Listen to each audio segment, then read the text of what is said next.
Okay, so let's go ahead and call to order the January 23rd, 2023 meeting of the Sacramento Environmental Commission.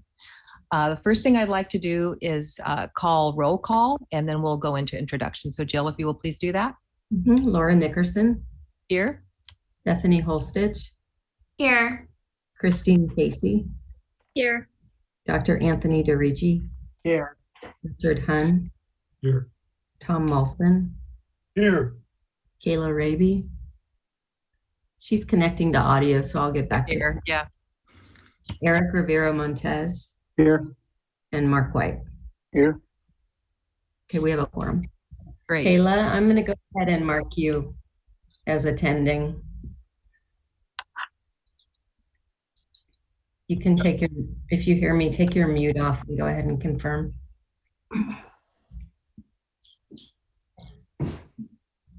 Okay, go ahead, Laura. We'll just move forward. All right.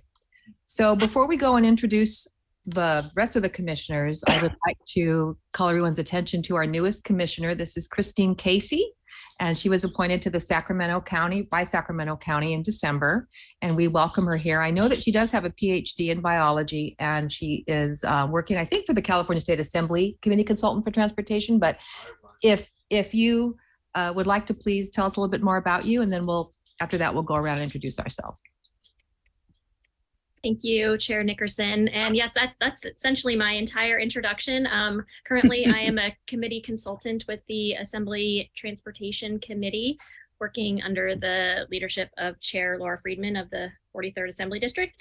And I also, as Laura mentioned, have a PhD in biology from my previous life. I've been in California for about 10 years. I transitioned to working in policy from academia through a policy fellowship that placed me in the California State Legislature, and have been working on policy issues ever since for the last 10 years, and have a husband and 2 little kids and a dog and a cat, and I'm really happy to be here and excited for the agenda that I see coming up for the year, and looking forward to getting to know all of you as well. Good, thank you. Thank you, Christine. Transportation is always something we end up I saw it on the TBD, but I'm excited to help fill that in. That's a big conversation that we have around here. Okay, so let's go ahead and introduce the rest of us. I'm just going to go round robin on my screen. So Mark, if you could introduce yourself. Okay, Mark White. I'm an appointee of the county and was formerly a consultant to the garbage industry. Tom, if you would go next, please. I'm Tom Molson. I represent Folsom, Mileton, and Galt, and I'm a retired Aerojet engineer. Thank you. Eric? You're muted, Eric, I think. Sorry about that. Eric Rivero Montes. I'm a representative for the city of Elk Grove, currently working for SMUD in their environmental services group, focusing on climate change and greenhouse gas reporting issues. Thank you. Let's see, Tony. Yes, hi, Tony DeRigi. I'm from the city of Sacramento and a retired pediatrician. Thank you. Richard.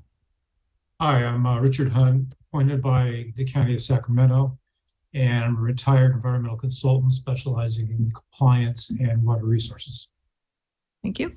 Stephanie. Hi, I'm Stephanie Holstich. I'm a senior environmental scientist with the State Water Board. I work on the Salton Sea project, and I previously worked for CDFW on the high-speed rail, California Department of Fish and Wildlife on the high-speed rail and in the cannabis program. Thank you. And Kayla. Hi, can everyone hear me this time? I'm not sure last time. Okay, great. Hi, my name is Kayla. I'm currently pursuing a degree in environmental studies and hope to go into the environmental field soon. Thank you, Kayla. My name is Laura Nickerson, and I'm the chair for 2023 of the committee. I've been on the committee since 2017. I am a recently retired registered nurse, and I also do wildlife rescue and rehabilitation here locally. And also for the speaker's benefit, let's go around and introduce a few of our other members that are here a lot. Jill, would you just please explain who you are real quick? Yes, I staff the commission. I'm the executive secretary at the Environmental Management Department. Thank you. And Janaea? Hi, good evening. Eugenia Monasterio, and I am the Director for the Environmental Management Department for Sacramento County. John Lundgren. Good evening. I'm John Lundgren. I'm the County Sustainability Manager. Thank you. And I think last we have Rolando. Yes, Rolando Villarreal. I'm the Chief of Environmental Division in EMD. Thank you. Did I miss anybody other than the speakers? All right, good. So the third thing on our fourth is public comment. Do we have any public comment that would like to comment? I see some names, but if anybody would like to comment, you may do so now. I don't have any comment right now. Yeah, thank you. Thank you. Okay, so then I was just going to ask real quick, Tom, are the GALT representatives here that we need to move up that one item or not? I don't see them, so I guess they didn't show up tonight. Okay, all right, so we'll leave the agenda as is. And Okay. so I'd like to introduce, it looks like we're going to hear from John, is it Fabo? Fabo or Febo? Febo. He is the City of Sacramento Integrated Waste General Manager, and he's going to talk to us about organics and food waste recycling compliance of the City of Sacramento. All right, go ahead, John, the floor is yours. Thanks, Laura. Can everybody hear me okay? Yes. Good, okay. I was emailing with Jill prior to the meeting today, and I've got a little presentation. I don't have a PowerPoint, but I talked to a lot of my staff today to glean a whole bunch of statistics and where we are at with implementation, both on the residential and commercial side, relative to food waste recycling and Senate Bill 1383. I could also talk a little bit about the storm response if anyone's interested. We do the claw and the in the street collection, and we're doing the trees, and it's been quite a quite a new year, as you can imagine, having to work on all that. So, but let's talk about the food waste recycling. So, as most of you know, State of California passed Senate Bill 1383, which a lot of people feel like or view it like it's yet another recycling law, but it is not. It is a climate law. It is a climate greenhouse gas reduction law. It so happens a lot of the implementation that comes with that climate reduction happens to be on the side of organics and waste diversion. So, getting municipalities all across the state and residential and commercial generators to recycle their organic material. We already do the green waste. We do yard waste in the street in the city of Sacramento. We do organic collection at the curb, and up until July of this past year, it was leaf, green, yard waste, grass clippings. Typically you could throw in things like, pumpkins after, the Halloween, or you could do all your prunings this time of year and get that all in the can or put it in the street. So in July of this year, to be in compliance with Senate Bill 1383, we added food waste recycling. So we rolled out containers to our exempt customers. We have 130,000 accounts we services. That would be households, single, duplex, and pods. 130,000 households translates to a population of 500,000 people in the city.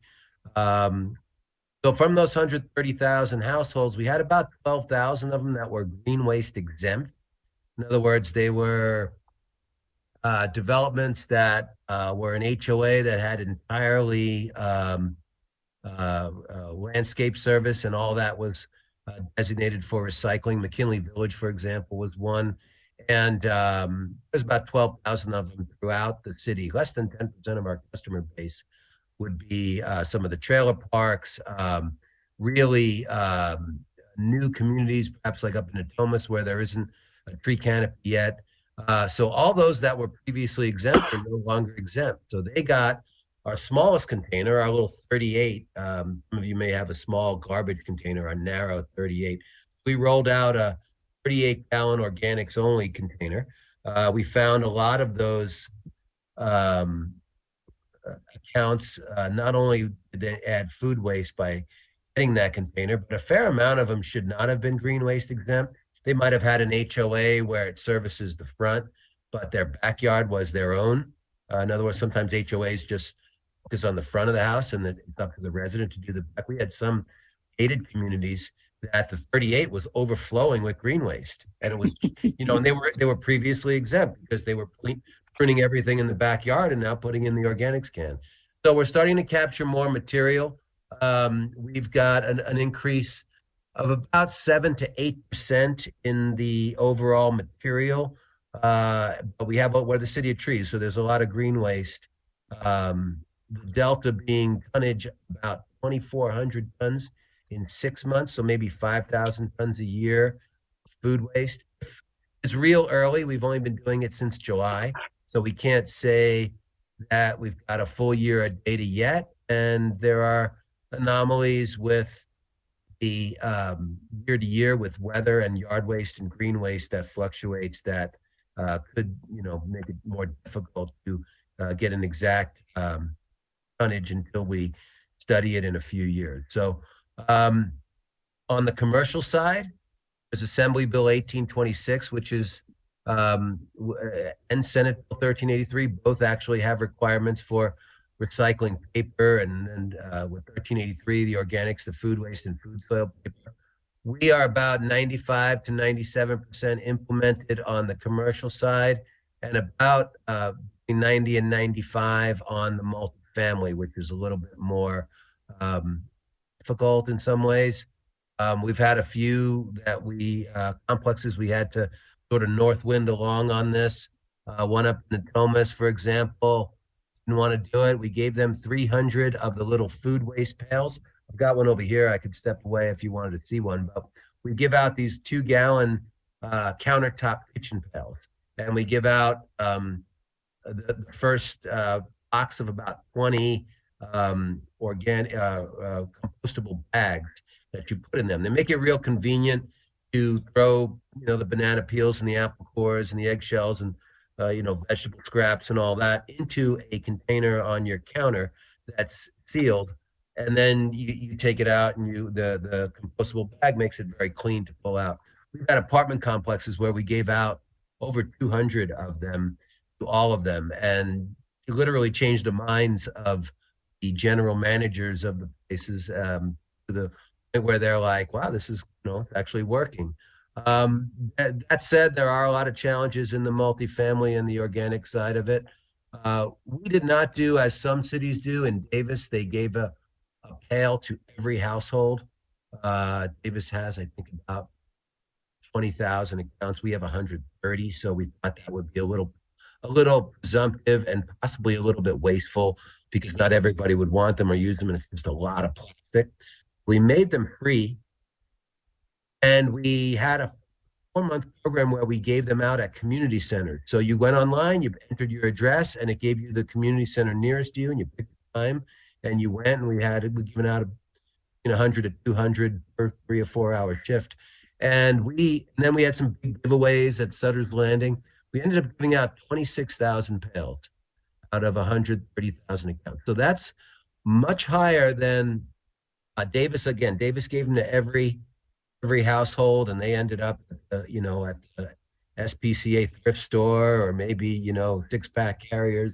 Who knows what they got used for if they didn't, people who didn't want them. West Sacramento actually did what we did and through their private hauler, and only gave out about 15% total based of the, you know, in terms of the amount of accounts and the people that signed up and got them. We did we promoted it pretty hard. And we got over 20% so far, and we're still giving them out. So that was really successful. We've been commended by Cal Recycle for our educational material, and we are, relative to compliance, really high up on sort of the spectrum of municipalities and where other municipalities are. The city of Sacramento is doing quite well on the SB 1383 and food waste recycling, not without challenges. You know, I went to a Kings game, and I can't help but look in the 3 different bins, and I see that there's just a ton of beer cups in the composting, and there's beer cups everywhere, and they should be here or they should be there. You know, So it's going to take time, but you know, we're fairly satisfied with the results. We have contamination protocol in our residential agreements that allow our contractors to claim if the material is too contaminated and take photos and go through a process to get a claim from the city. None of them have done that yet. That's a good sign. I don't know if the paperwork's too much or if the material is that clean, but it's a good sign. Tonnage is up. So that's basically it. Happy to answer any questions. I don't want to go too long on the one topic. I know you guys always have a big agenda, and I guess maybe you might want to drill down on some things. I'm happy to share information or get back to you if I can't answer the question. All right, thank you, John. What I'd like the commissioners to do to just go ahead and put their hands up, and we'll just call on people in orderly fashion. All right, Mark, go ahead. Hey, John, hello. Hey, it's been a while since I've seen you. Nice to see you, Mark. You've been busy. A couple questions. How is, and I know this is probably secondhand information, but your hand is much closer than mine. How is the county doing compared to the city? Pretty similar, especially on the commercial side. I don't know their numbers and their tonnage. And they've had to convert actually to weekly. We had one advantage over them. We were already collecting things weekly, and they had to reroute. So I don't know what their tonnage number is, but I know that their commercial and multifamily numbers are similar. They're in the 95 and then percentile. And they're actually in a favorable spectrum as well as the city on our cycle in terms of implementation. I was thinking more in terms of residential. Commercial's been going on for quite a while. Sure. Residential, I don't know their numbers. Again, we're almost 100. We're 99% implemented. We have a couple outliers. I think they're similar, but I know they've converted from bi-weekly to weekly. But fortunately, I didn't reach out to them. You know, my counterpart over there that I run a lot through retired over there. So, and the last few weeks preparing for this presentation, I hit my own step up. I didn't hit them up. I've been busy trying to keep the streets clear and pick up stumps and branches. But anyway. Last question is, Sure. You mentioned the contamination, potential contamination in the waste stream. Are you guys looking at all doing maybe even a little mini waste sort of those green bags sometime? We have not yet. We would probably venture that with Agriment, our primary contractor. We have 3 contractors. About 65% of our stuff goes to one contractor because we're mostly south of the river in terms of our service area. We could venture something like that in the future, but we have not yet. Again, we're only 5 months into it, so sure, pretty early. Thank you. Sure. Thanks, Mark. Commissioner Christine, you're next. Thank you. Thank you for the presentation, and hello to your cat this evening. I have 2 questions. The one is related to the commercial entities. Who's covered commercially? I know a lot of things are anecdotal when we first start doing implementation, but it feels like every time I go somewhere, I'm like, oh, do you have compost? I'm like, no, sorry. Just like you're checking at the Kings games to make sure everything's up to speed. So that's my first question on, because we seem to have a pretty high percentage of compliance, you said, for commercial. So do we have some exemptions that are out there for like smaller businesses, or? We can. There are space exemptions that we can allow on the commercial side, and we tend to we actually are an arbiter of those, but we will tend to approve them if we can also generate no or very few organics. So and a lot of them have space constraints, and a lot of the new developments, unfortunately, the transit-oriented development. Like the mill at Broadway, for example, is a problem with servicing them for residential. So we actually, one thing I didn't mention in my presentation, we've added a plan review component to it, to our staff. So anything that new has come in, we're making sure they have the room for the 3 containers, so they can have a separate organics container for 1383, enough footprint in their little garbage compound or whatever, if it's a multifamily complex, for example, to have that. So that's the other thing. Ironically, the one user group that's a little behind is actual state offices, which we don't service. So we The city don't service any commercial. We don't even regulate the state. So it's funny because Cal Recycle can come at us and go, well, you're not doing this. I go, well, yeah. I mean, the biggest, most egregious example of not getting it done is actually your own offices. But I actually bring my pail into work and make everyone use it and then take it home every week. So I'm trying to get us there. My second question is, you didn't mention it, but I know this was part of 1383, and I don't know if this is your department. How are we doing with the food recovery requirements? Sure. So we're doing that on a regional approach with all the other cities, Citrus Heights, Elk Grove, and everybody's contributing. We have a consultant. We're only at the stage of doing the capacity analysis, but we all move forward regionally together on that, and it's a big lift. It's a different a business line, I would say, to anything that the city has done or anything that our division. There's a lot of even at the county trying to figure out where does this belong within the department. But we at the department or at the division of the recycling and solid waste division have I don't say raised our hand, but we ended up with it, I guess is the way to say it. So we're participating in the consultant studies, and we are moving along with basically everything that would involve first the capacity analysis, then the second step, which is determining what businesses you need and where, and then actually going out and feeding it with money and the program. So great, thank you. Sure. Thank you. Tony, you're up next.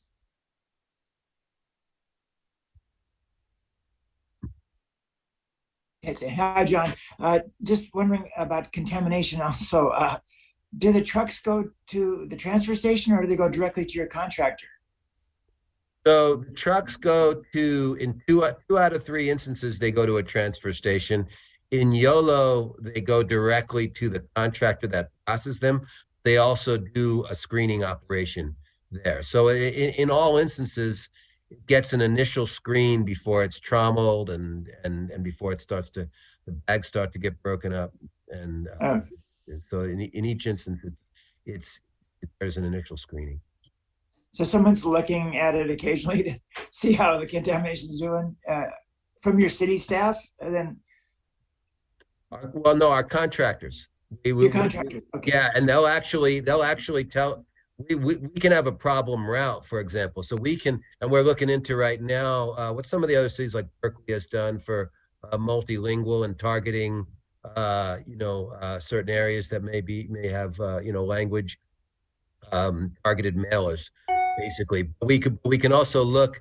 Well, our contractor will lay and say, truck number 698 or whatever, and we'll be able to piece that route is this particular neighborhood, and try to address the contamination. And with the driver, they have cameras, they can see into the hopper. So yeah, we're starting to do all that. It was still pretty fresh, but yes, all good points. Thanks. Thank you. Okay, Kayla. I was wondering for households that opted out of the provided pails and bags, how or if you regulate whether the bags being used are compostable or just normal bags that people would be just putting their compost in? Sure. So yeah, and they didn't necessarily opt out, they had to opt in. We made them available free, and if you wanted them, you can get them. And we actually have disability exempt customers where we will go and roll their pail, if they have a doctor's note, they roll their can up. We delivered to those people, for example. If they said they had that exemption, we would drop off the little 2-gallon food waste pail. The people that didn't do it, they can either participate with like a ceramic bowl and just kind of toss it in without a bag. I always recommend people some grass clippings or leaves at the bottom. If you just went flat with your food waste right on the bottom of the can, it'd get kind of nasty after a while. It would stick, and you might then we'd be calling, and you'd be calling us, and we'd be coming and swapping it out to power wash it and all that. So the containers are great. We really encourage them. If someone were to use a Home Depot or a Lowe's bag or a Target something, our contractor would process it out. And if there were too much of that, they'd start to take photos and and make a claim, you know, against the contamination provisions in the agreement. So.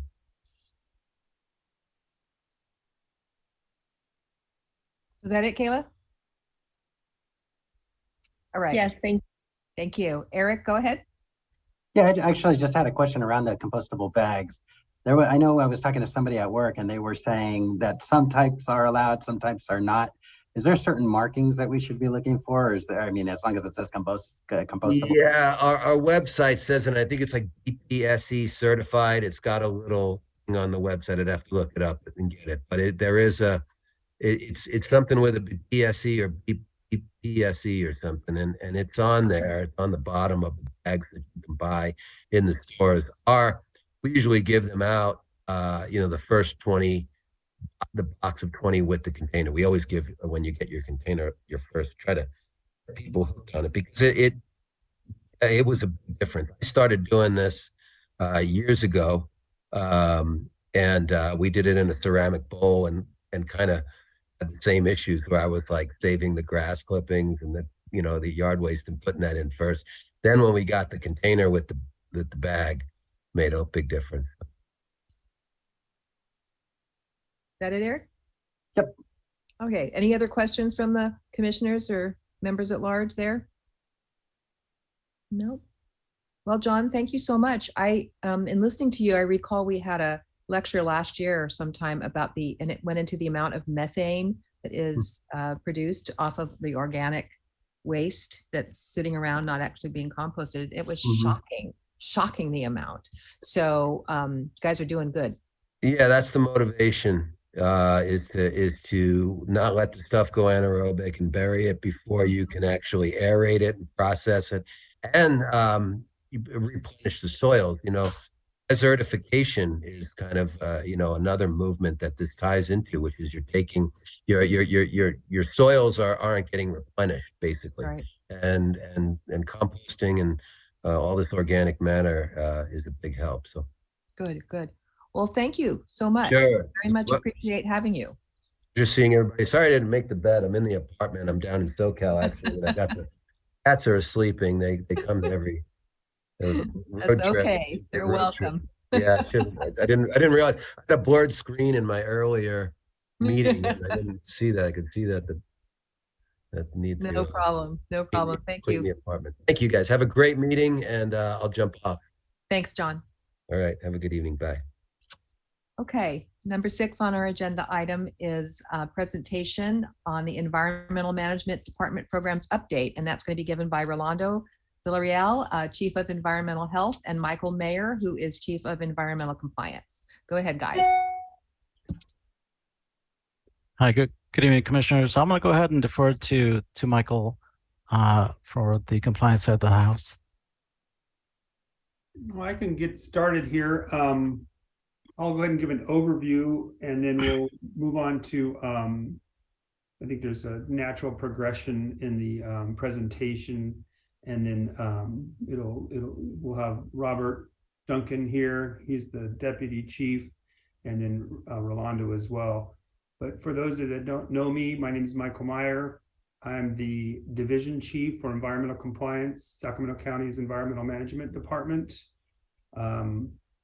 And today we're going to give that presentation. I lost the presentation though, Jill. Thank you. Can everybody hear me okay? Okay, thank you. So the Environmental Management Department, next slide, please. We're a specially funded department, 100% fee supported. We have about a $21 million budget overall for both environmental compliance and environmental health. We conduct about 28,000 countywide inspections. That was in fiscal year 21-22. We have about 113 full-time equivalent, specially trained, registered environmental health specialists and support staff. And that consists of about 31 programs, and we'll walk through those so everybody knows what programs we have here. Next slide, please. Like I said, I'm Michael Meyer. I'm the Chief of Environmental Compliance. And in environmental compliance, We have, let's see, here I gotta move my screen around. We have the cross connection program, which prohibits backflow of water into other using devices and inspections. We have our toxic site cleanup program. We have an abandoned well program. We inspect solid waste facilities. We do land use evaluations for Sacramento County. We inspect wells. That it would include also like soil borings. We inspect and regulate small water systems. We have liquid waste septic systems that we inspect and regulate. We inspect and regulate above ground storage tank like fuel storage. We have a hazardous waste storage and generation inspection program, the hazardous materials business plan and storage program, underground storage tanks, recycled water. We have a CalARP program, California Accidental Release Prevention Program, and we have a 24-hour incident response team. A lot of times you'll hear many of these hazardous waste generation inspection programs referred to as the CUPA program, which is the California Unified Program Agency, where they had multiple state agencies essentially give us authority to inspect and regulate certain types of businesses. Next slide, please. So environmental compliance, we had over this last year, fiscal year, we conducted 2,751 hazardous material generation and storage inspections, 109 incident responses that we responded to. We inspected 766 underground storage tanks. Essentially, next slide, please. This is just a snapshot of environmental compliance. Sorry, I'm having a hard time with my little tiny screen. And we also did 486 liquid waste and septic truck inspections. We inspected 107 above ground storage tanks and 691 wells. And I think the next slide will transition to environmental health, and then Robert will give the overview of some other specifics in the program. Rolando?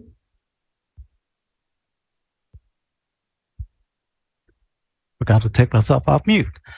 Thank you, Michael. Good evening, commissioners. So the Environmental Health Division oversees a number of programs that are significant in protecting public health, food protection, or restaurant inspections, which you may be familiar with.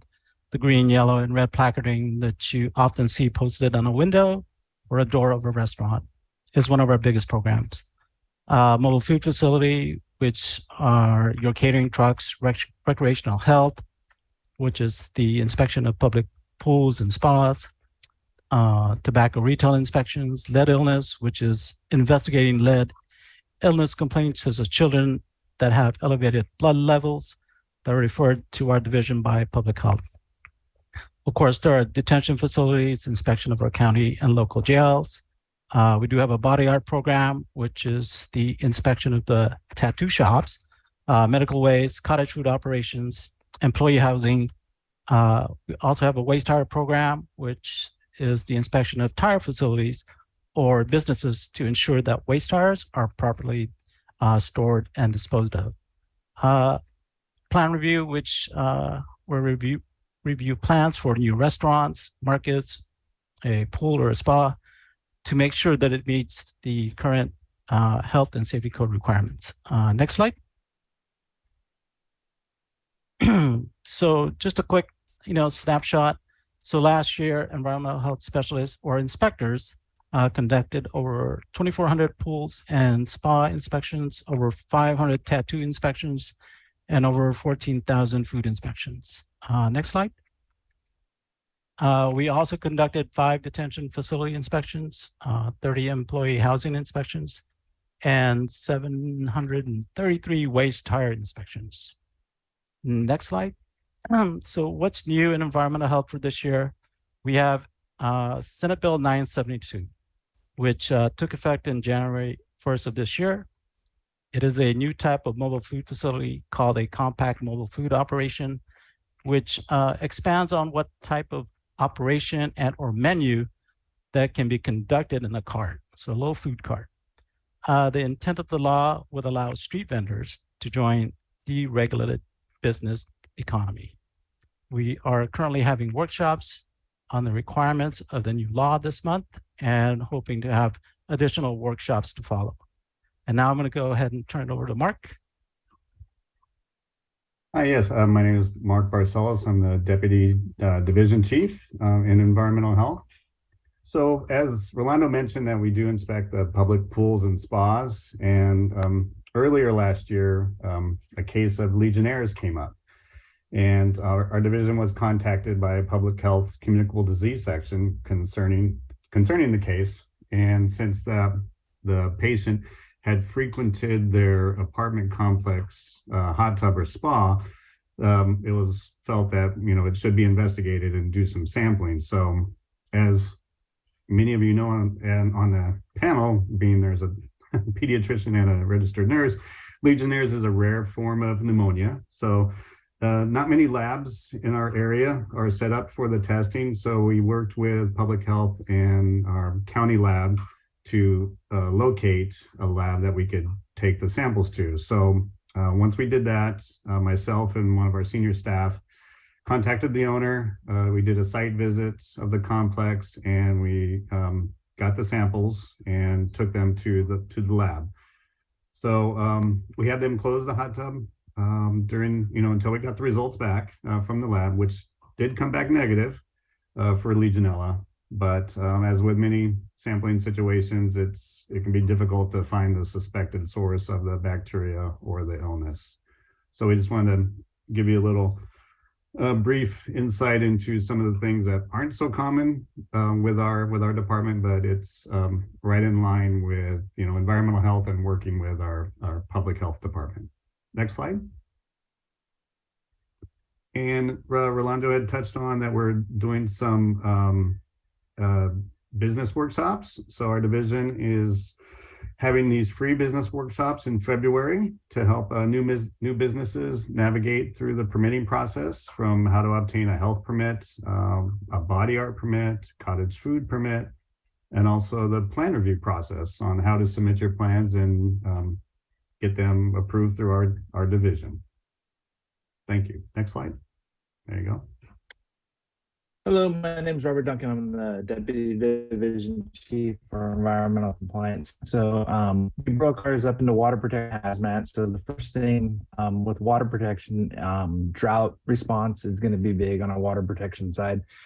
So Executive Order N722 was issued in March 28, 2022.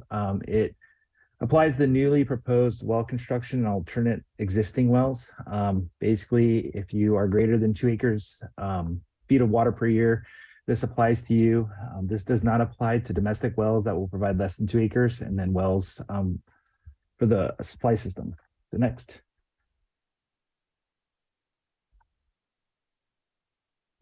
So what this executive order has done is it has modified our well permitting process. So if someone comes in and would like to get a well for a permit, they're going to have to go through some more kind of steps to get this process. And one of them is having a California licensed professional geologist or certified hydrologist to go look at their well to conclude the extraction of the groundwater from the proposed well will not interfere with the production and functioning of the existing nearby wells. It also is not likely to cause substances that would impact other infrastructure.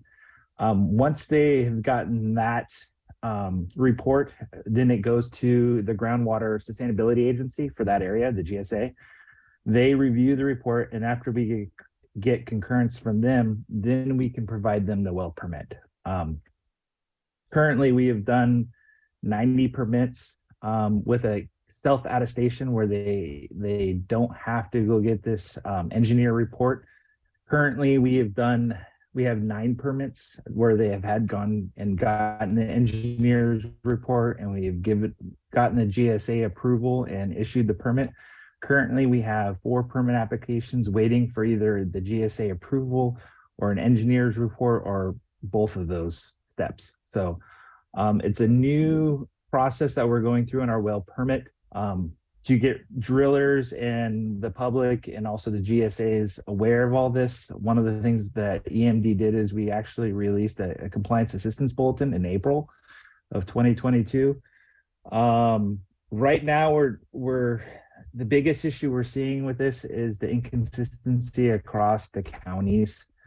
We're kind of working with a little bit of a lack of guidance from the state, and so you start seeing a lot of the counties kind of doing a little bit separate implementations of this executive order, and that's one of the things we're seeing here in Sacramento County is the neighboring counties are doing it a little bit different than what we're doing. One of the differences are one of the problems also is the length of time for the permit process. It's taking usually on a few weeks to get this permit process done. I was talking to our staff today to find out if there was been any hiccups lately. In some cases, some of these permits are taking additional weeks, months to get done. And a part of it is the drillers not understanding what to do and trying to educate them. Also, when the reports go to the GSAs, how they handle their process. Some of the GSAs are handling this on a quarterly basis and approving them, which is delaying the permits. Some of the other concerns that we've heard from the public is also emergency repairs. Will this executive order have impact on their emergency permits? And we've been kind of going through it. We haven't had any issues since, but that's one thing that we're looking forward, hopefully to solve a problem going forward. Next slide.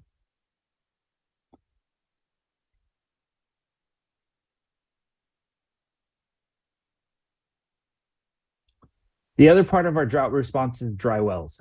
Dry wells are not permitted in Sacramento County per county code. Seepage pits and septic pits systems are excluded from this dry wells under the county code. One of the things that dry wells have a concern, or we have a concern with dry wells, is basically they're a conduit for polluted stormwater getting into the groundwater. Dry wells have a very good benefit. They do recharge groundwater, but we do have a case actually in Elk Grove where there was a dry well put next to a car wash. And so basically you've put a conduit where we do have potential contaminated runoff coming from this facility, getting into the groundwater, potentially polluting groundwater. So we've been working with the GSA liaison for Department of Water Resources for the county. We're trying to come up with a solution because right now with the county code, we're not permitted to approve dry wells, even though some dry wells have been permitted from other agencies. Unfortunately, right now with the county code not being updated, the installation of any dry wells, there is a penalty associated to it, $10,000 per day for the property owner that puts in the dry well. But we are working with the GSA liaison with Department of Water Resources to come up with kind of a stopgap until the state can get us some regulations and guidance so that we can update our code. Right now, we're looking to hopefully get that done by 2023, maybe early 2024. Next slide. And then this is just a map of showing Sacramento County and the wells and the liquid waste systems, or our septic systems throughout the county. We have over 20,000 water well systems within Sacramento County, over 90,000 monitoring well soil borings and geotech borings. We have 20,000 septic systems. We do over 100 pumper truck inspections per year, and we respond to over 50 complaints per year. Next slide. So the second part of the environmental compliance is our Hazmat program. It's the Certified Uniform Program Agency. We are certified by Cal EPA. We actually just received our 2022 CUPA evaluation. These are evaluations for the entire program. They're very extensive. The last time we were evaluated was in 2018. We received a satisfactory with improvements needed, which actually is pretty good. The 2022 CUPA evaluation was delayed 1 year due to COVID. So the evaluation actually began in July of 2022. We just received our preliminary summary of findings back in October. Had a Q&A meeting with Cal EPA and the other state agencies that oversee our programs, which is Department of Toxic Substance Control, the State Water Board, and the Office Fire Marshal. We should be getting our final summary of findings March of 2023, and then kind of to go over a little bit of our evaluation. The evaluation is broken up with outstandings, deficiencies, incidentals, and observations. And so we ended up having 9, potentially 10 outstandings for our program. One of the feedbacks actually we heard from Mendocino County is Sacramento County CUPA is looked at along with San Diego County as the CUPA of standard. That's what they measure everybody to. So that was a nice compliment from Cali, PA, and Mendocino County during their evaluation. We did receive 6 deficiencies, which were somewhat expected. 2 of them were actually inspection frequencies for our hazardous materials business plan program and a hazardous waste program. Cali, PA was stating that this is a common violate or deficiency with COVID. COVID has actually impacted a lot of environmental health departments in them getting out and doing their inspections. And so we're playing a lot of catch up right now. So this was just a standard deficiency. The other deficiencies were in our APSA program and UST program, which actually have been corrected and have an action plan to getting corrected. We had 6 incidental findings. It was a little bit of updating of our inspection enforcement plan and records retention plan, and then just some data migration up to the SURS database that we have to report things to. We had 12 observations, which these are just basically things that they recommended to our program. It's nothing we really have to fix. It's just recommendations to make our program better. Actually, one of the observations was going to be an outstanding. That's what that 10th outstanding was.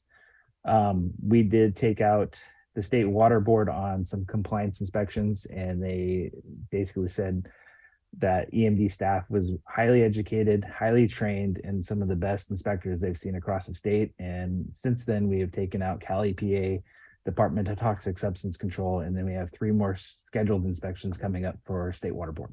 So that's the CUPA evaluation update. Next slide.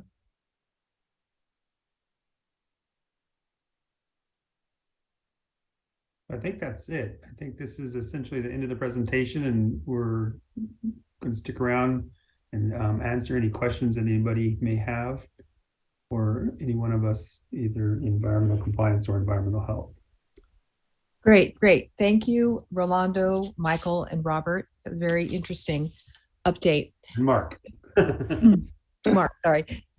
Commissioners, do we have any hands up? Oh, I see Mark. Go ahead.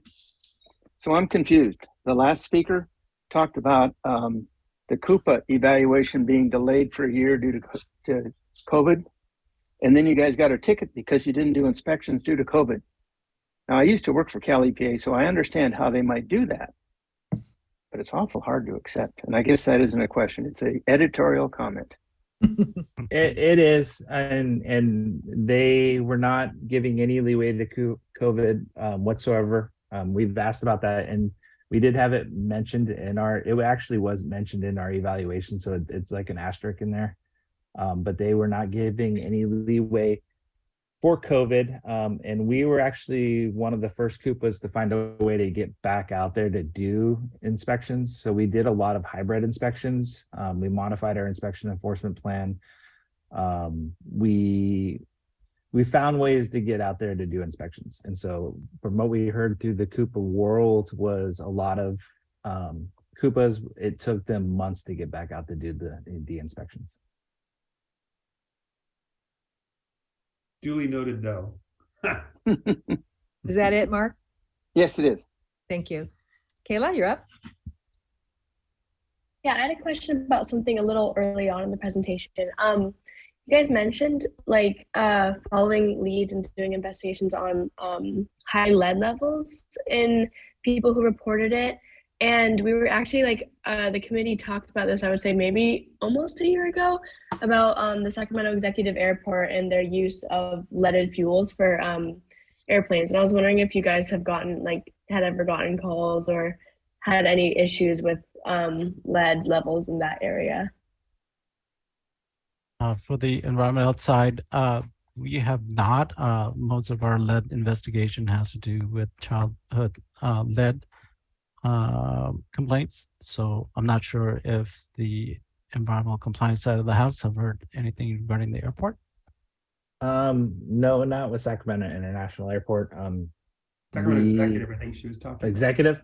about. Yeah. Usually The lead complaints we get usually involve gun ranges. And so I know with the executive airport, you're really next to a major gun range that we had to deal with, Magnet gun range. So, and we did but some usually, sampling in that neighborhood near Mangan, and essentially, you know, and there is a lot of reports out there about executive airport and some of the lead that's out there, but I don't think we've done anything in particular specifically addressing, you know, aviation fuel lead. Sorry, Robert. Was that it, Kayla? All right. Yes. Thank you. Okay, Richard, you're up. Yeah, thank you, Laura. The way your presentation says you're regulating 4 different food producer groups: the brick and mortar restaurants, the food trucks, the cottage industry, and now you're looking at a street vendor category. Are all these different categories being treated the same, or do they have the same regulatory requirements, and do they have the same fee structures that makes it equitable among all the groups? Thank you, Richard, for that question. So, in terms of fee structure, since brick and mortar are obviously have a different set of fees than would be a mobile food facility or a catering truck or a cart. It's just based on the inspection time or the time it takes to do the inspection and to investigate complaints.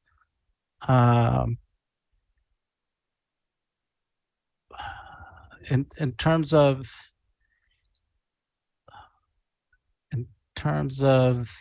the actual programs, you know, the state pretty much, you know, have it in different types of categories, whether it is a restaurant, cottage food, and a mobile food. And in terms of equitability, we are trying to set forth guidelines to make sure that we handle the inspection part and the fee part as equitable as possible, especially, you know, these carts that are just starting to develop and to join the regulated business community. I hope that answers your question. So are you getting any comments from any of these regulated groups that their fees are disproportionately higher, or that their regulatory burden is disproportionately more strict than other groups? We're not hearing any at this time. As you know, or maybe aware of, that Environmental Health, or EMD, has not raised their fees on food facility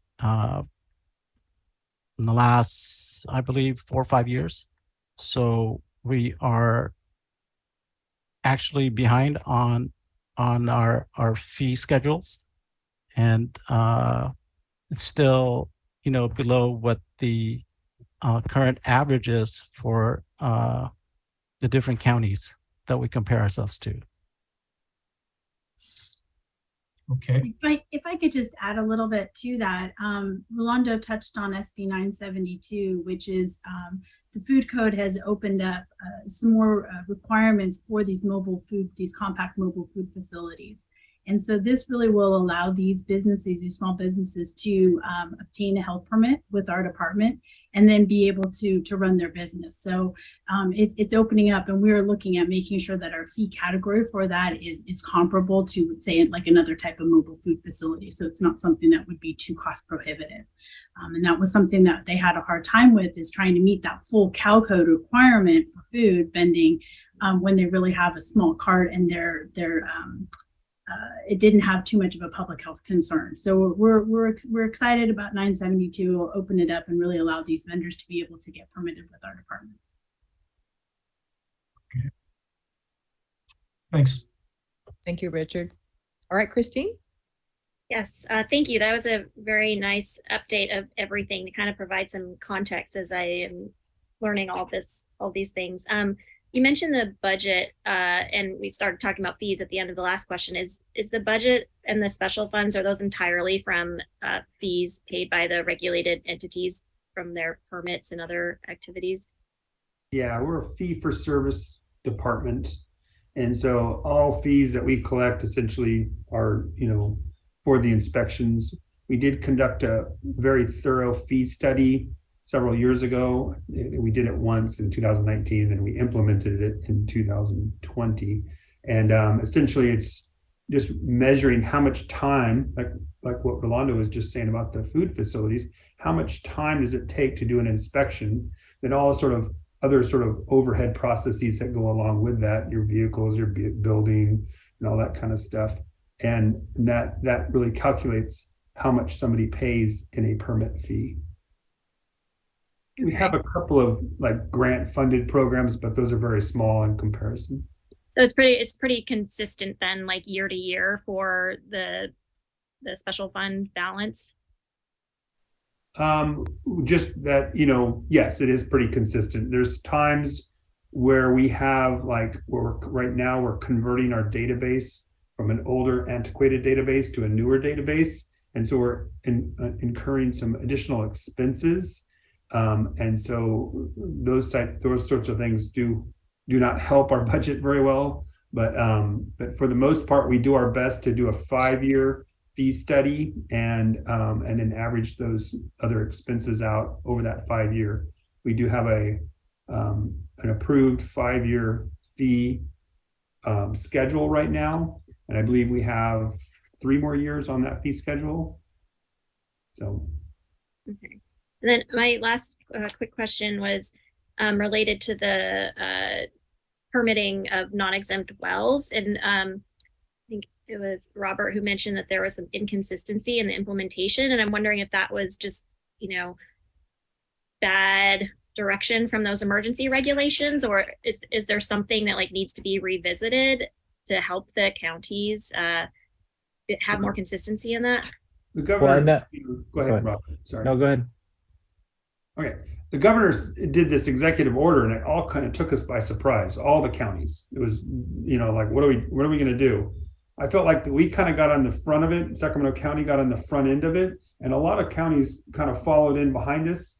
And what I mean by that is that we tried not to take those regulations and put them on our fee, put them on the permittee, and say, okay, you're going to have to meet these requirements before you come to the county with your permit package.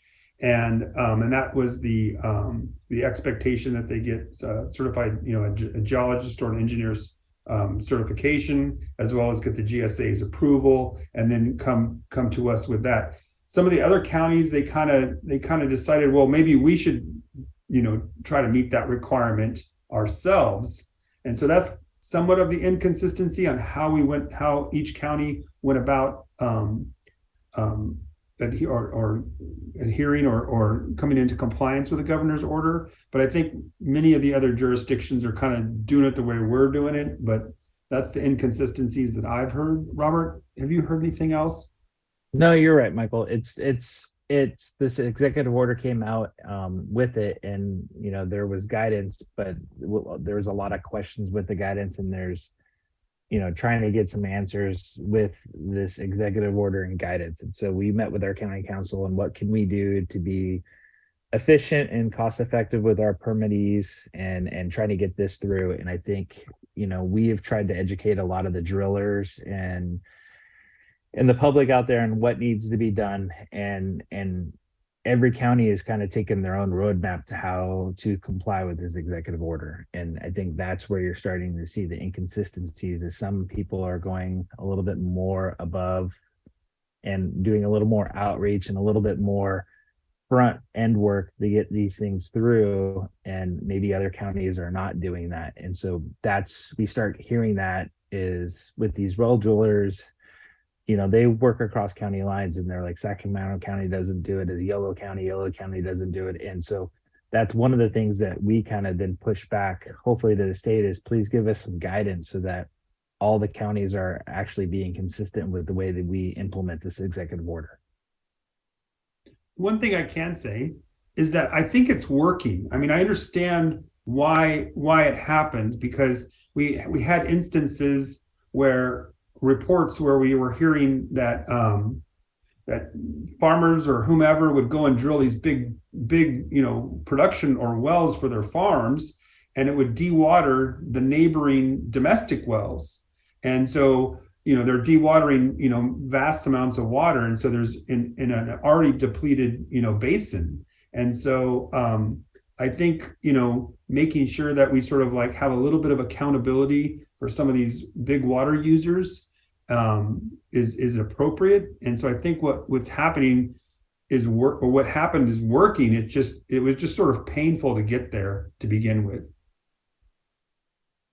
One of the things I did ask our permit team for wells was, have we had any permits actually not approved? And so far, since this executive order has come in, we have not had any permits currently not approved for completion. So that was an interesting fact that I learned today.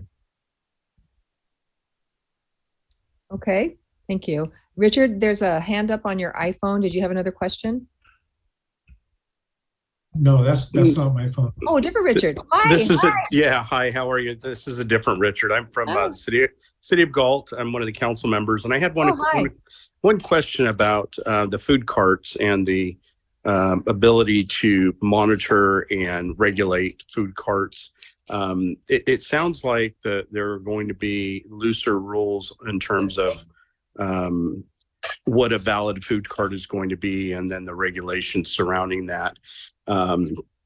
Back many years ago when I worked up in Sacramento County, we had issues with food carts, and it took sometimes $25,000 to build one that was legal. The question is, I guess, am I hearing that it's going to be less regulation, and folks are going to be able to have food carts that are not as compliant as the old food cart regulations were? So that'll be less restrictive, but there's still the food safety component for the food cart, hand washing, ware washing. That's all still needs to be a part of that.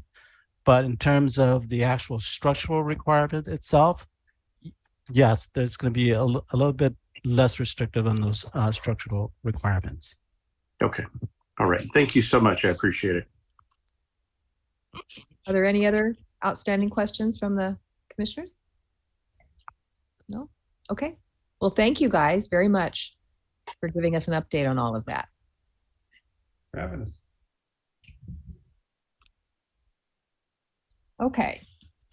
Next up, we have item number 7. We have a Sacramento County sustainability update from John Lundgren, which is the sustainability manager. I know he's here. I saw him. Hi, good John. Yeah. Hey, I just have a couple of updates for everyone. The task force, the Sacramento County Climate Emergency Mobilization Task Force, continues to meet. We meet on the second Thursday of the month at 6 p.m. in the Board of Supervisors chambers. That is also live streamed, and people can participate remotely. I wanted to announce there is a vacancy in the built environment position.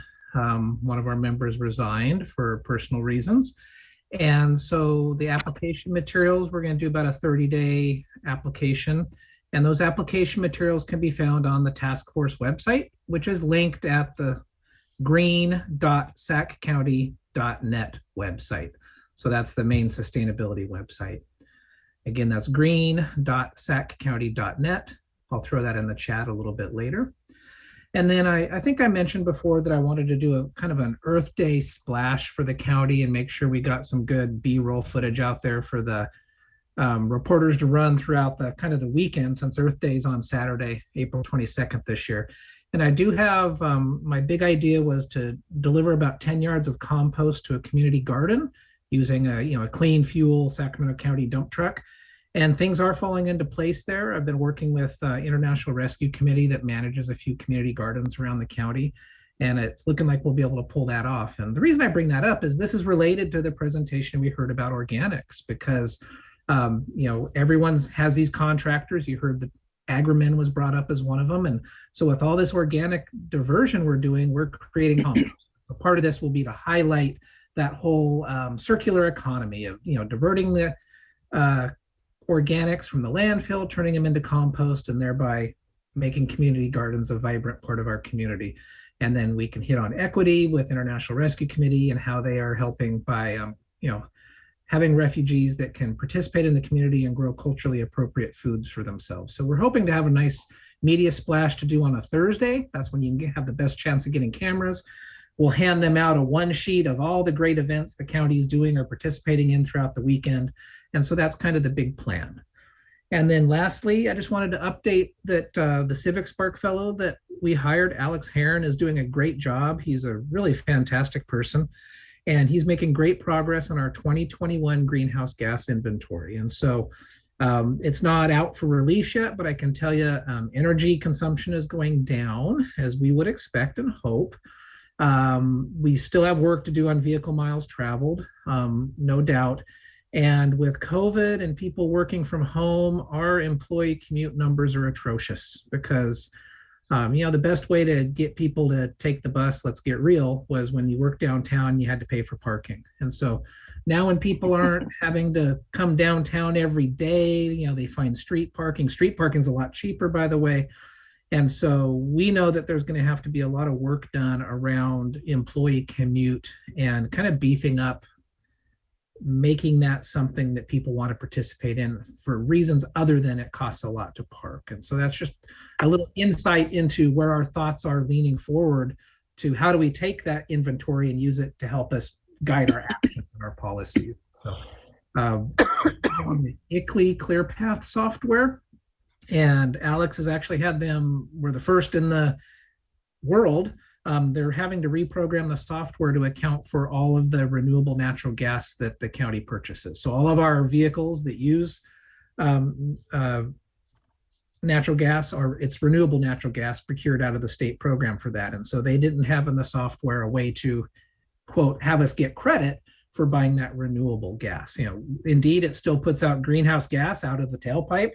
It puts out carbon dioxide, but the life cycle of a renewable natural gas is that carbon wasn't taken out of the ground. It was captured from organics recycling, for example. And so we've been working with ICLEI to find a way that we can get some credit for that so that that renewable natural gas doesn't have the same carbon footprint as if we were producing or using fossil natural gas. And so that's just a little update. We think probably in the next 2 months, we'll have a public draft of that inventory out for people to review and comment on.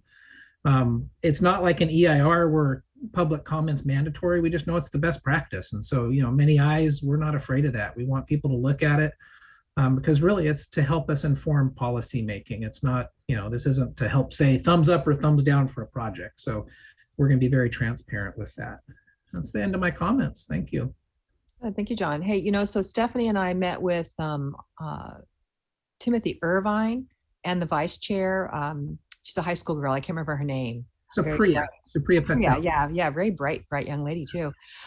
We met with them briefly. He just wanted to kind of connect with the commission and to find out really what we are, what we do, that kind of thing. So he may come forward to the commission later on if he has anything that he needs our input or support on.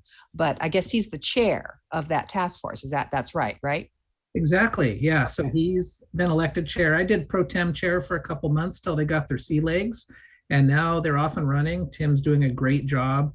I really feel that last meeting they really hit their stride, and they're starting to make subcommittee assignments and kind of get into the meat of things and understanding the the large scale policy kind of decisions we have to look at and make. Tim's word is moonshot. We're going to have to work on a lot of policy things that we know have a good chance of being approved by the Board of Supervisors, but we also know that we need to make that climate emergency response plan that is a moonshot. It's got to show a way to carbon neutrality. So very happy that he and the rest of the group seem to understand kind of that dual purpose. We have to be bold and ambitious, but then we also have to be realistic, and we can't just put something forward that's going to die an agonizing death when it gets to the Board of Supervisors. Yeah, it sounds like he wanted to really get a lot of input from a lot of agencies. So good. All right, looks like Christine has a question for you, John. Yes, thank you. Thank you for the update. I probably have way too many questions. Maybe we can have a side conversation, but I am looking forward to the GHG inventory and trying to figure out, how, like, I know this is an inventory and not strategies, but also thinking on that side about the VMT reduction, because that's something I think about all day long in my day job. I just had a general question about the community gardens. Is there a website of community gardens throughout Sacramento? Not that I'm aware of. I'm learning a few. Basically, how I found International Rescue Committee is I was out doing public outreach for a different project, putting sidewalk stickers in Arden Arcade, and I saw one there at a church. I called the church and I said, "Hey, I'd like to know more." And they said, "Oh, it was too much for us to run. We gave it up to this great person at International Rescue Committee that runs it." One thing led to another. Now I have this relationship. And so I just know there's this one at, I think it's Arden and Morse, Shepherd's Garden, I think. And then they're establishing one at Howe Park. And then just over the bridge in West Sacramento, they have a very large one over by the lighthouse development. Not too, you just take the, not the Tower Bridge, but the other one just across the river and hang a right. I'm not familiar with any other ones in Sac County though. And so we're probably going to target Howe Community Garden if they have that up and running.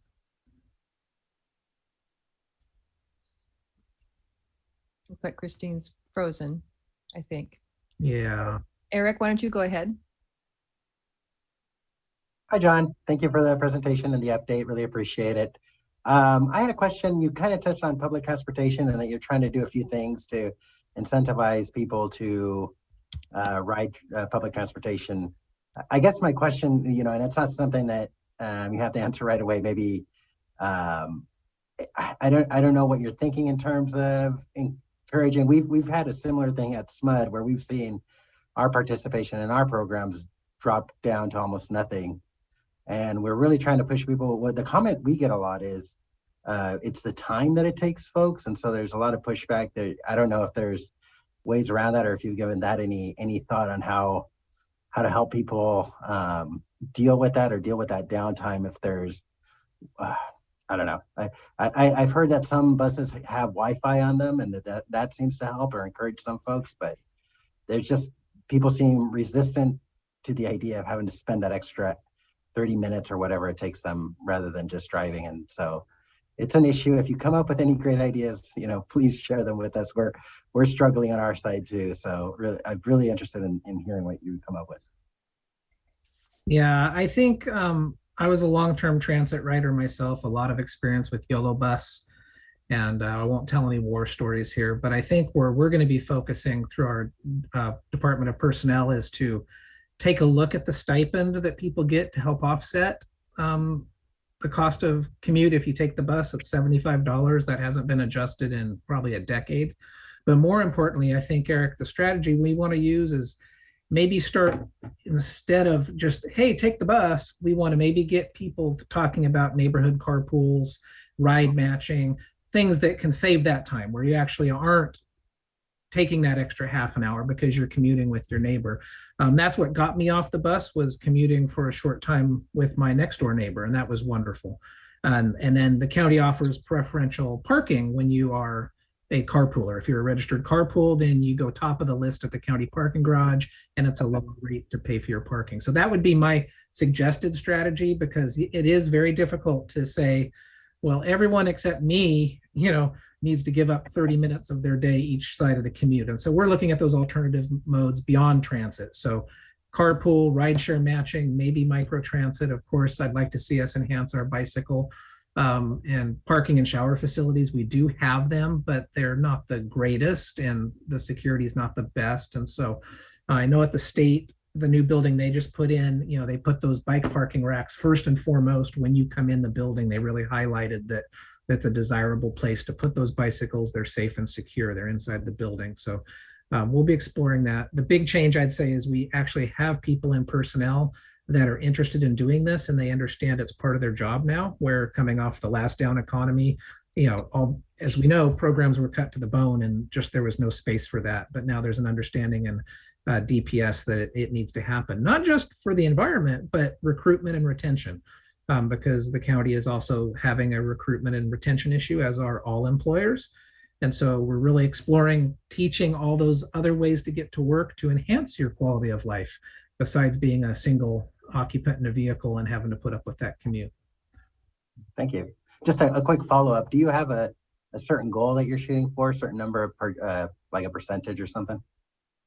You know, I don't personally. I'd have to look at the climate action plan. I believe there might be some goals in there, and they might be, you know, when they come out with the next draft, they might be, you know, firmed up even more, but I don't have anything specific at this point in time. In fact, I do know there is in the climate action plan. I just can't bring it to the top of my head. I'll take a look. Thank you. Christine, I see that you're back. Did you have any further questions for John? No, and I caught most of his answers, so I am good. Thank you. Sorry for the connection issues. That's all right. That's all right. It happens. All right. Well, thank you, John, very much. Thank you. My pleasure. I'll put the webpage in the chat, and Christine, I'll put my contact info for you and anyone else in the chat. Thank you. Thank you. Number 8 on our agenda is to approve the minutes from November, actually November 28th. So first off, are there any requested changes or edits or additions or deletions on the minutes? I had a question. Yes. Somebody asked something about the misspelling of Tony's last name. It seemed it was spelled 2 or 3 different ways in the minutes. And I just wonder if we caught all of those misspellings. Mark, I will check that, and if not, I will correct it tomorrow. Thanks. All right. That said, I move approval. All right. I'll We have a second. motion. We have a second. I'll second. Tom has seconded. All right, let's go ahead and take roll. Jill? Mark Price. Aye. Richard Hunn. Aye. Tom Molson. Aye. Laura Nickerson. Aye. Eric Rivero Montez. Aye. Stephanie Holstage. Aye. Dr. Anthony DeRigi. Aye. Kayla Raby. Aye. Christine, I'll go ahead and take your vote. I don't know if you want to abstain or. Yeah. Got you down for abstaining. Thank you. Thanks. Okay, minutes are approved.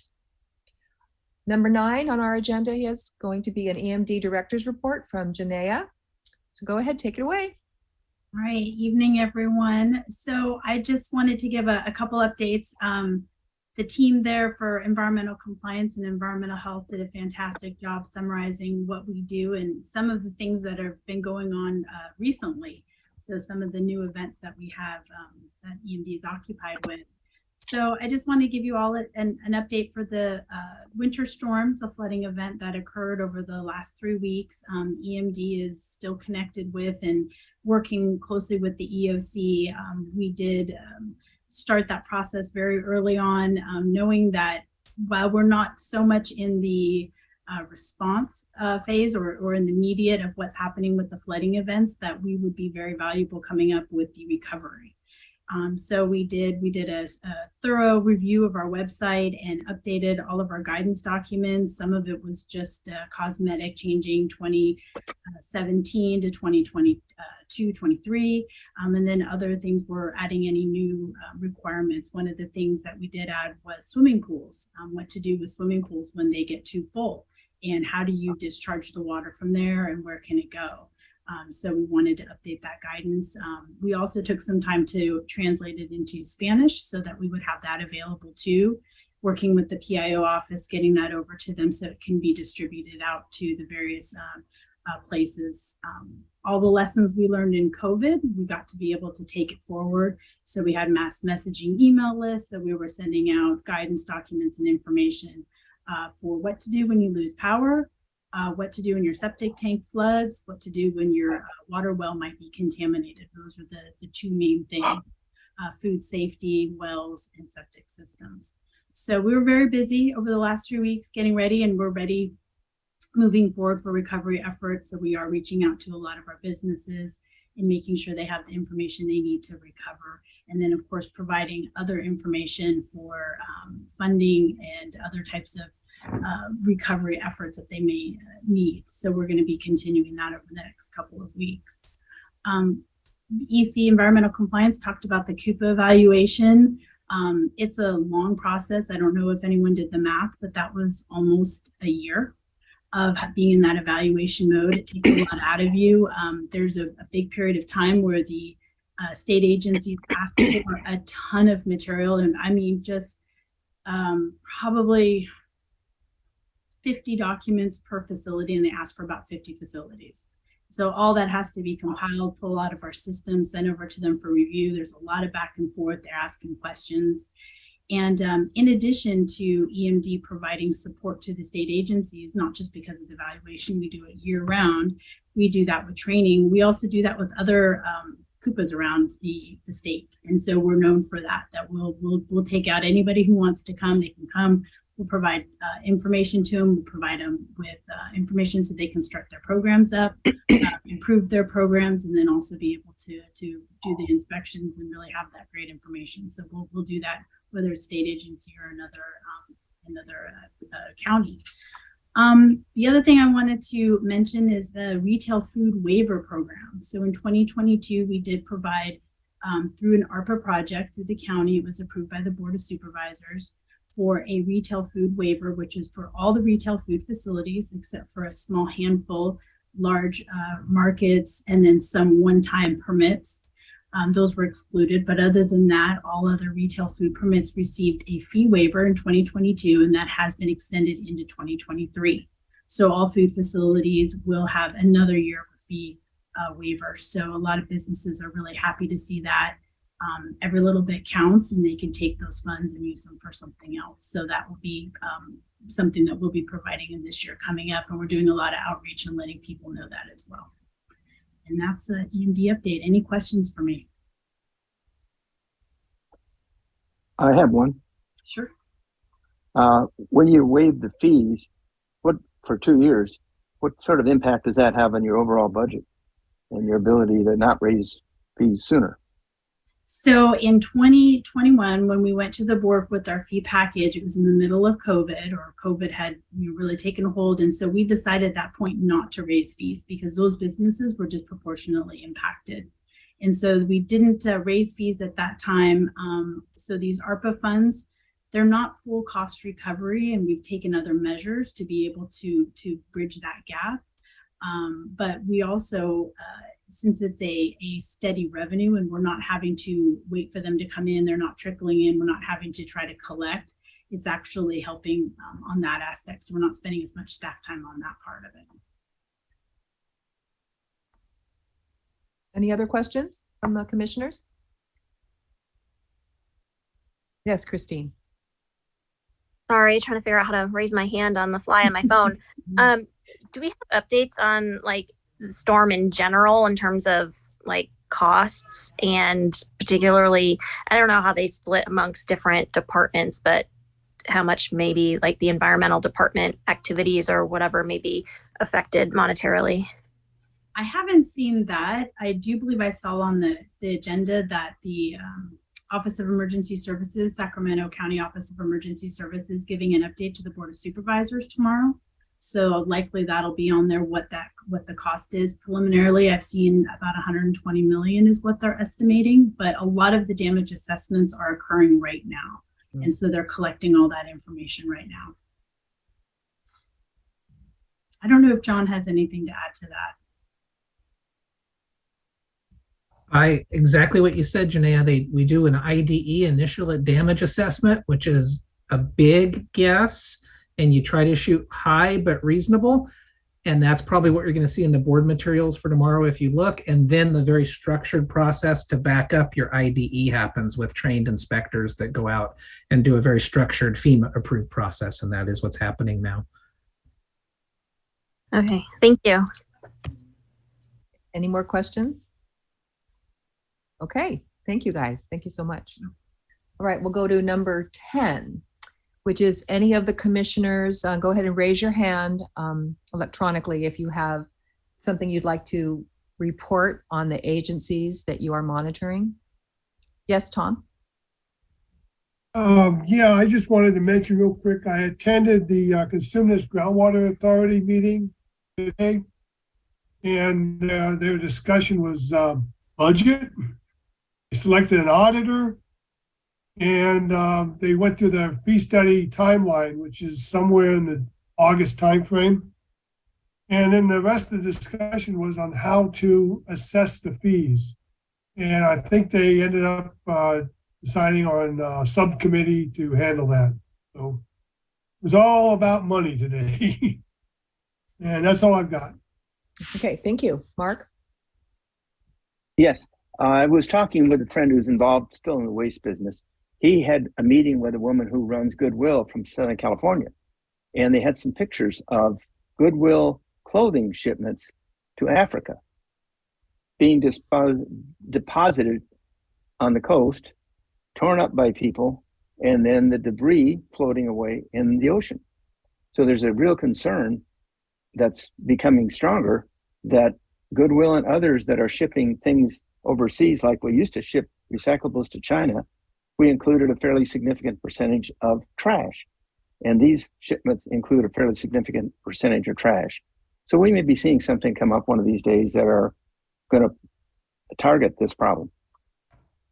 So just let me clarify then, Mark, they're sending clothes over like is a humanitarian yes. effort, and The then idea. they're just getting trashed and thrown back. A lot of it's getting trashed and thrown back in the ocean?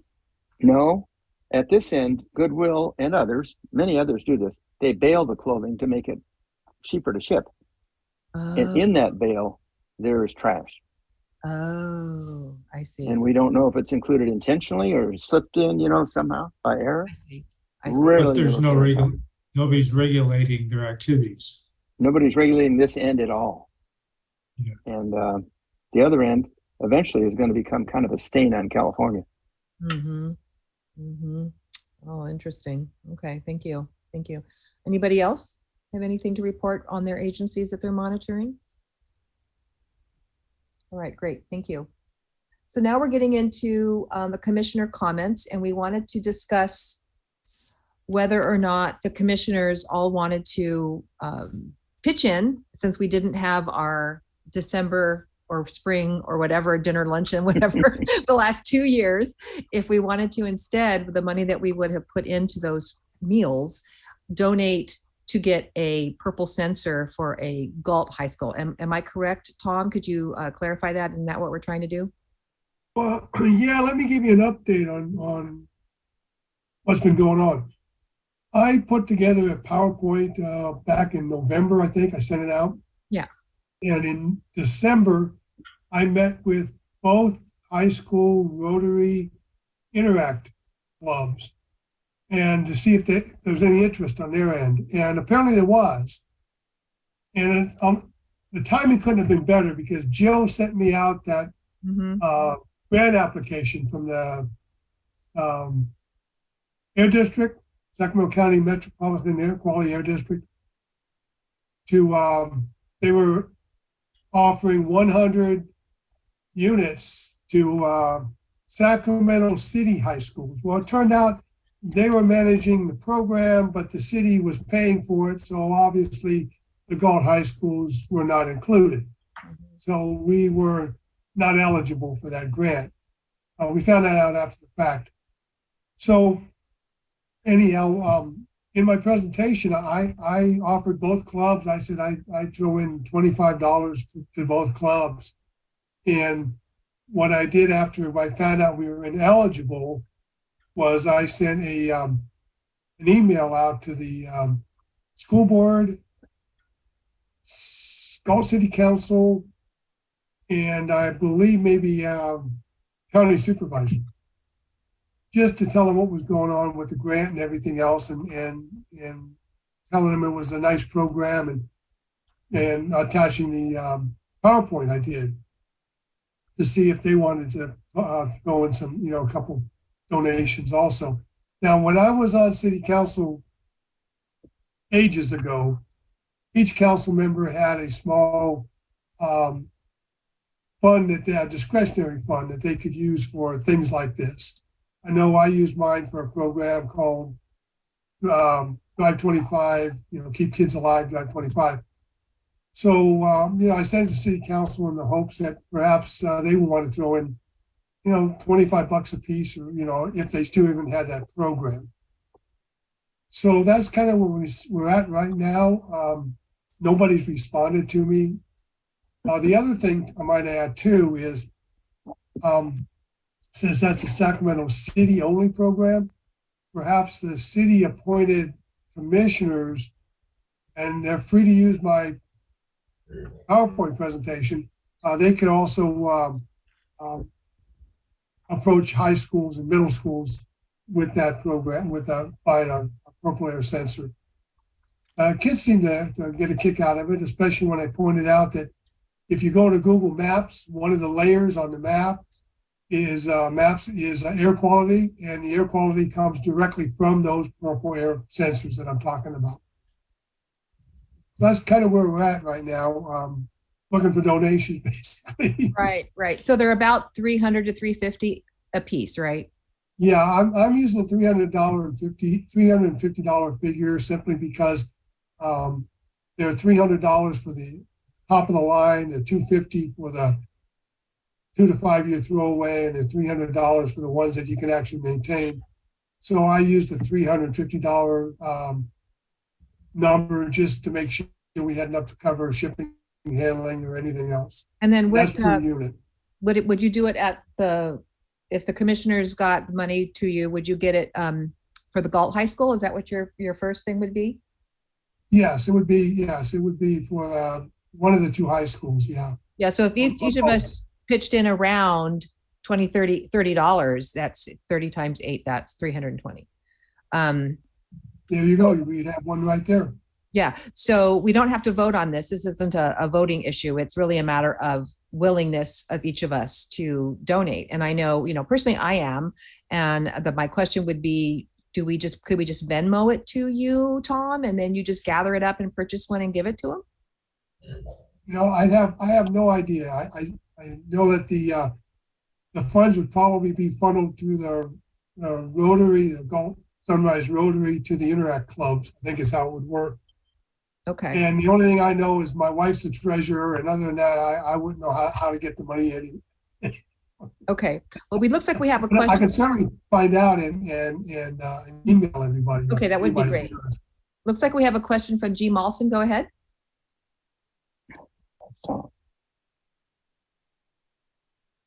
G. Malson?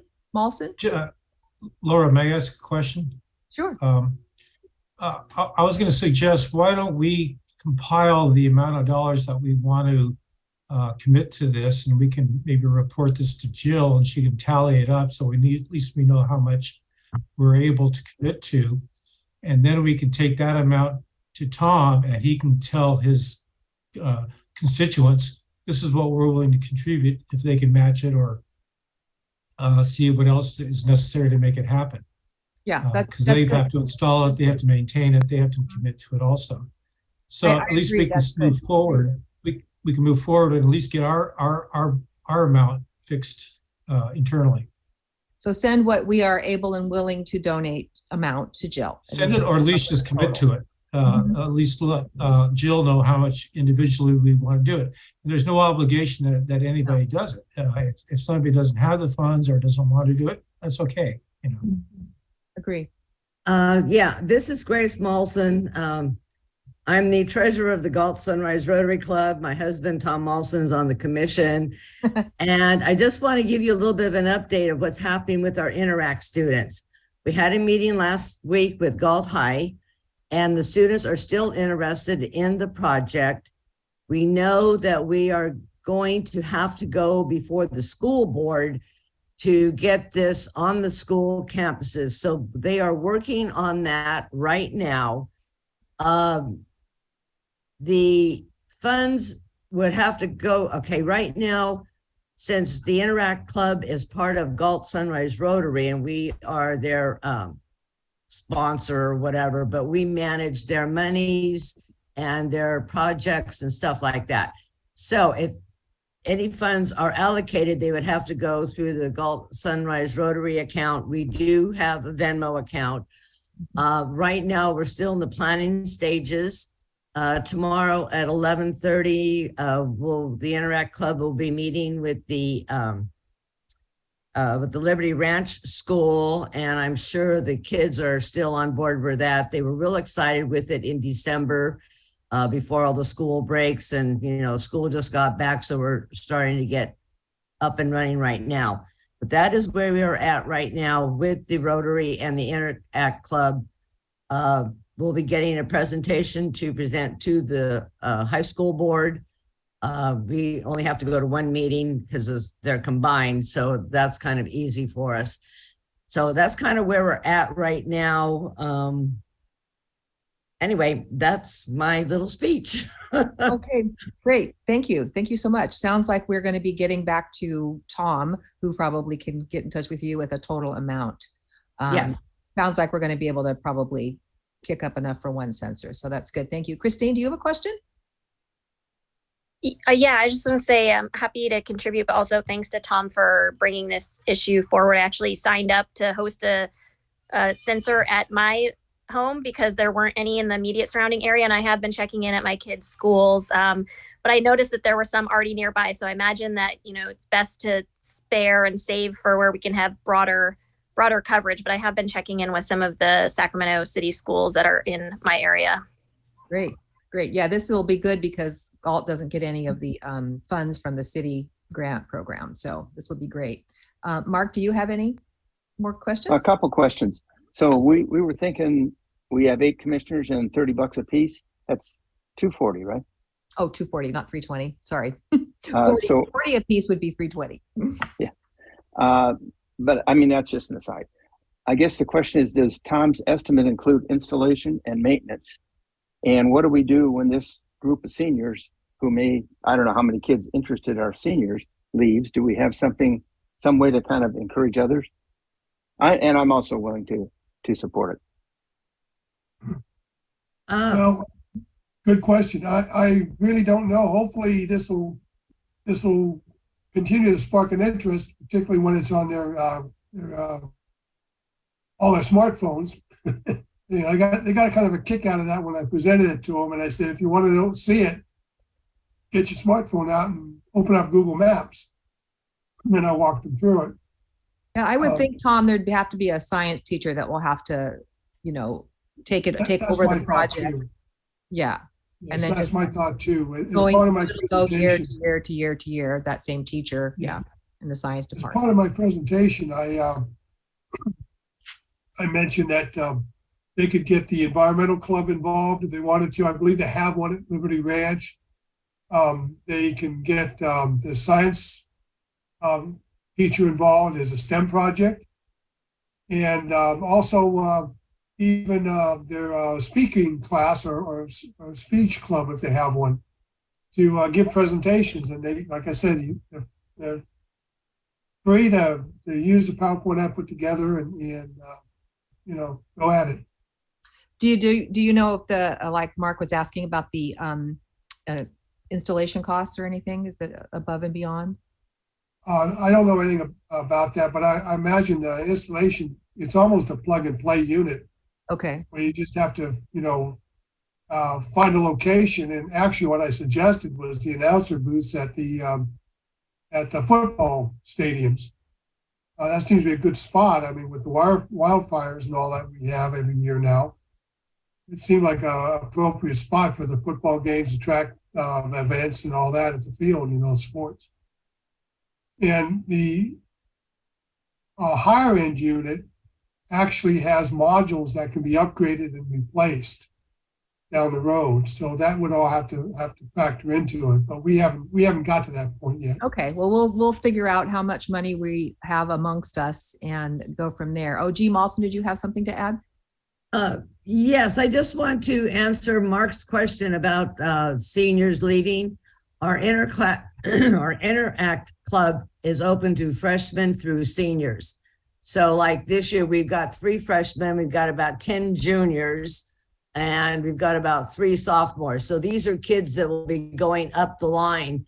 So it's not like they won't be lost and the project will keep on going. Just on a side note, we also have an eco project going with the environmental food waste collection. The kids are making posters showing their high school students how to recycle and separate the food waste. Our Interact Club is very active in that, in both schools also. Well, you know, they might want to consider applying for an environmental award once we get our act together with that, you know? I will let our moderator of the club know. We will let you know when we're ready to move forward with that. Thank you. So Thank you, Laura. You're welcome. So Jill, is there any other issues or constraints with us just emailing you the total amount we want to give, and then you'll come up with the total number? Totally fine. Okay, totally fine. All right, we'll move on to the next item. We want to report back from the topics subcommittee chair. Stephanie, I believe you're the chair of that, right? Yeah. Yeah, give us an update on that.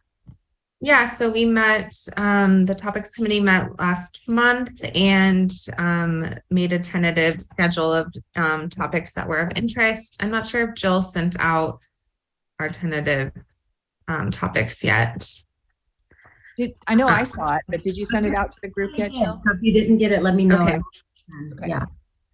Okay, great. Yeah, so a few big topics of interest were environmental justice, update to the county environmental purchasing policy, groundwater, storms, transportation. So we have a lot of good upcoming topics. One related to the item below this, the award subcommittee. So we did put awards on the schedule for October, kind of tentatively, to interest in people forming a subcommittee to kind of organize and plan that. Yep, that's the next agenda item. Yep, that's all I have. Any questions for Stephanie? Nope. Thank you, Stephanie. So the next one is the awards subcommittee, which we don't have created at this point, right? I don't think so, Jill, right? No? Right. No, okay. So we can do that right now. What was that? We can do that right now if you like. Yeah. So we need minimum of 3 people and a chair to work on the awards process and see if we can target it to maybe shoot for October. Do we have any volunteers? I know, Eric, you've done this before, so you're like pro at it. And sorry, what day are we, when are we thinking? October is when it's October. tentatively slated.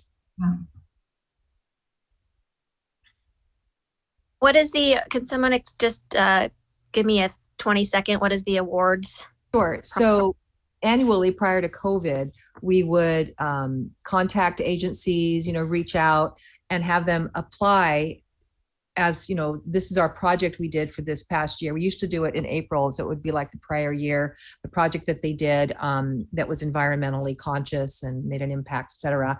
And then they would turn in all of these applications, and then the committee would go through it, and we would pick, for I think first, second, and third. I'm not mistaken, right? It's been a couple years now since we've even done it. We put it on hold when COVID came around because we couldn't. It's supposed to be in person. It's supposed to be a big deal, and so the awards committee is kind of responsible for, number one, hunting down applicants and putting the word out, and the commissioners all as a whole also try to hunt down people. That's why I said to G. Malson there, hey, they can apply, because you want as many people to apply as possible, just to awareness. So the committee meets separately and they talk about, okay, who do you want to target? Who won last year? You can go on our website and you can see who were all the prior year when we did this, the prior winners. And you can also look on the committee. I think it's still updated from 2020 or 2021. But there's a process that you can also go on our website and you can see what the process is for applying for the award. And so the subcommittee really is just kind of the engine behind getting that going.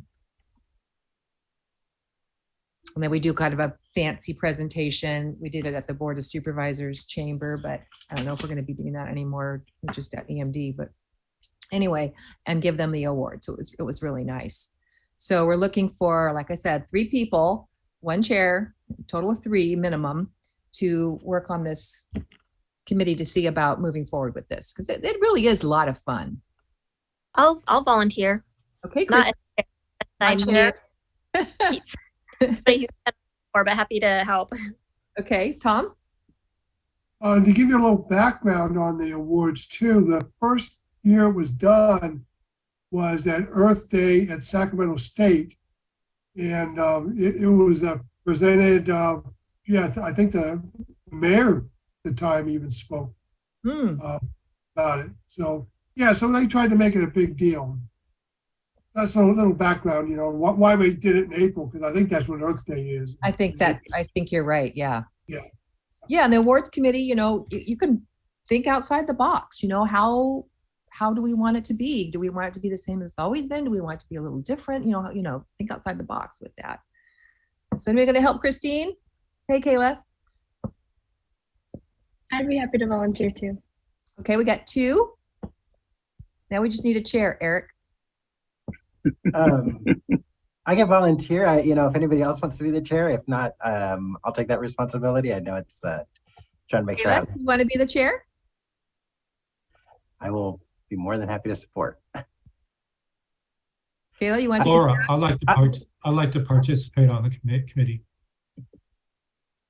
So I'll be number Richard. 4. Okay, number 4. So again, Kayla, and we can figure out. You want to be the chair, or you guys want to talk about it? Yeah, I'd be willing. Who will be chair.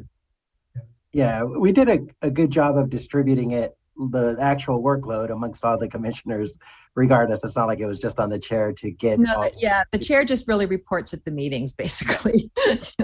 gets the meeting put together. But you guys can just start, get your first meeting together and go from there.